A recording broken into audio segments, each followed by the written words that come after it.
Talking to somebody with dementia can be very frustrating.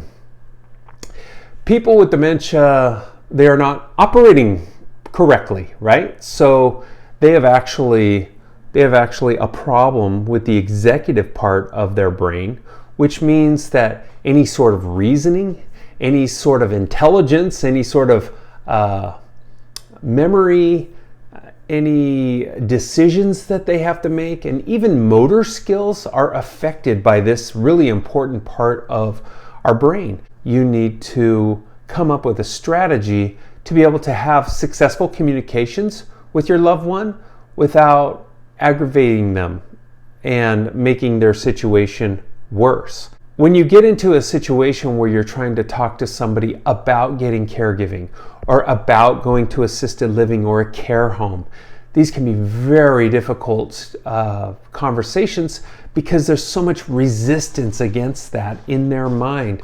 They've had a lot of programming in their mind about how they never wanted to do that. They never wanted to leave their house. They always wanted their family, for example, to take care of them. It may not always be realistic depending on your family.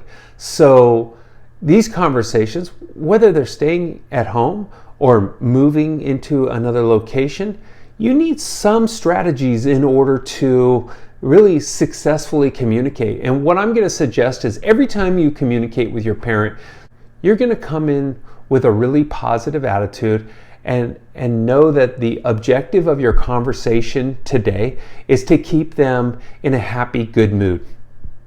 That doesn't sound so hard, right? Well, you haven't met some of the people that I've met out there. That can be very, very challenging, and I know that even for a son or a daughter. But flipping the relationship that you've had for the last 50, 60 years can be very difficult. So coming in really, really positive here is gonna help you, okay? So first thing you wanna do is build rapport.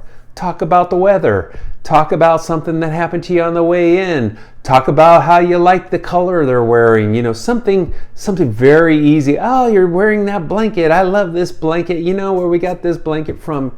All those things are great ways of just starting your conversation. Then you move into something a little more meaningful. You want to find something that you both like to talk about. Oftentimes it's a family member. Maybe it's something on TV. Maybe it's somebody getting slapped at the Oscar. I don't know. Whatever that is, you're taking that rapport and you're taking to the next level of really just kind of exchanging information, but encouraging a really good, loose, fun conversation. Number 3 is your sole goal in your conversation with them is to be on their team. Okay, so you're not going to go against them. You're not going to demand that they get a caregiver, demand that they get a care home, anything like that. What you want to do is you want to present to them that, hey, I've been gathering some information. I've been getting some good stuff from your doctor. I think there's going to be maybe even new. I don't know. I've been looking at these different medications that are going to make things better for you. You are their advocate out there, which is true. You're their advocate out there to make them feel better and that they can trust you, right? Big, really important stuff in just every conversation. And the thing about dementia is that you could have this conversation every time. You pretty much need to set up this conversation because they can forget. And so if you do this every time, you're going to have more success every time because you're setting up this conversation to go in a more positive light. Don't correct them in a sentence. So if they said something wrong, and trust me, they are going to say a lot of things wrong. They might say 90% of their conversation may be wrong, and you want to be looking for the 10% that is correct and build on that 10%.